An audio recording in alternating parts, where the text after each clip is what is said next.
Hello বন্ধুরা, কেমন আছো? আজকে দেখো রুই মাছ এনেছি আজকে। হ্যাঁ, রুই মাছ কড়া করে ভেজেছি দেখছো। এবার হচ্ছে এই মাছটাকে আমি আজকে আম দিয়ে, শুধু সর্ষে, আজকে পোস্তও দিইনি, ঠিক আছে।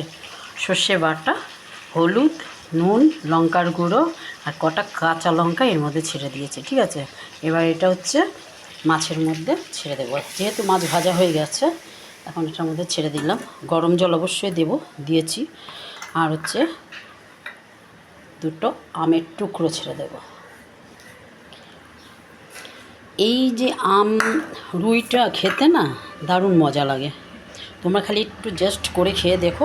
মাছটাকে কড়া করে ভাজবে, ভেজে নিয়ে সর্ষে বাটা আর হচ্ছে তার মধ্যে নুন, হলুদ, লঙ্কার গুঁড়ো একটু দেবে। আর এইভাবে আমের টকটা করবে। হ্যাঁ,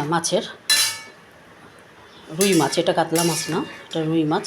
মাথা ফাতা লেজা সব শুদ্ধ নিয়ে আজকে এটা বানাচ্ছি। এরকম করে খেয়ে দেখো। এটা একটা না, মানে তোমার আলাদা রকমের টেস্ট পাবে। রোজ রোজ এই ধরো জিরে, আদা, লঙ্কা, জিরা, পেঁয়াজ, রসুন যারা খায় তারা, হ্যাঁ, আমাদের হচ্ছে এই হিং হ্যান ত্যান সব কিছু আছে না, ওটা দিয়ে না করে এটা হচ্ছে আলাদা রকমের একটা টেস্ট পাওয়া যায়। তুমি এইভাবে তোমরা সবাই করে খেয়ে দেখো বন্ধুরা। দেখবে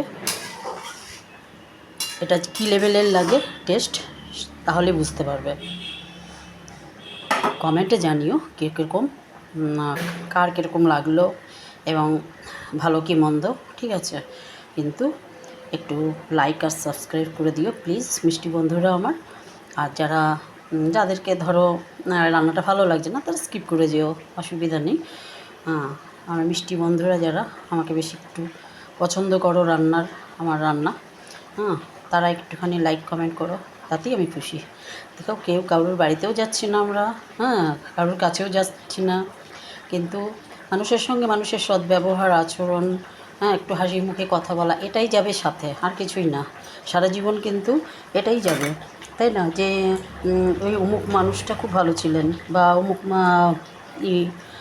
ভালো ছিলেন, এরকম একটা ব্যাপারটা এসে যায়, তাই না? কিন্তু মানুষ থাকতে না তার কদর করে না, মানে মানুষকে থাকতে ভালোবাসে না, কিন্তু যেই চলে যায় তখন তার কথা খুব মনে পড়ে, এটাই বাস্তব। হ্যাঁ, আমি আর তুমি বলে কোনো কথা না, কিন্তু তোমরা ভালোবেসে একটু লাইক আর সাবস্ক্রাইব করে দিও বন্ধুরা।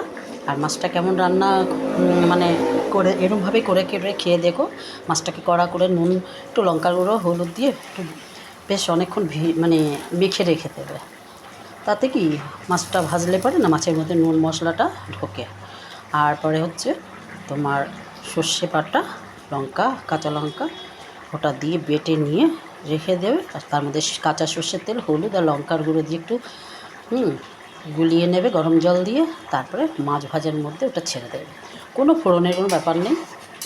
আর কাঁচা আমের টুকরো দিয়ে দেবে।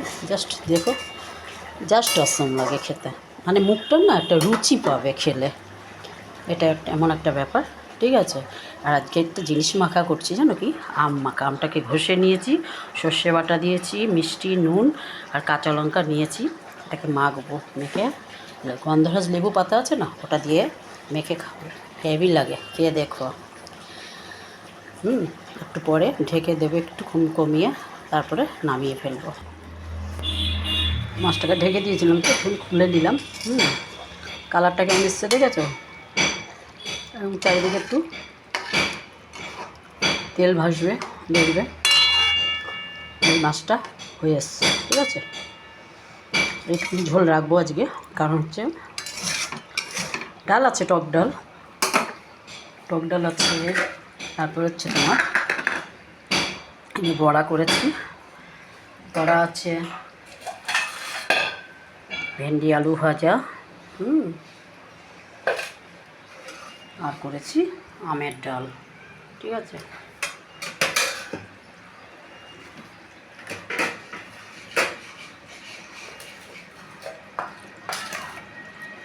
তো ভেন্ডি পাওয়া যায়, ভেন্ডি আর আলু ভাজা দিয়ে ভালোই লাগে খেতে।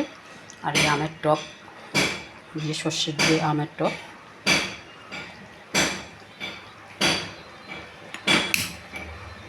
আমের চাটনি বানানো আছে ওটা। ব্যাস, সবাই ভালো থাকো, সুস্থ থাকো। মিষ্টি বন্ধুরা, তোমরা এইভাবে মাছটাকে করে খেয়ে দেখো, ভালো লাগবে। ঠিক আছে, রাখছি।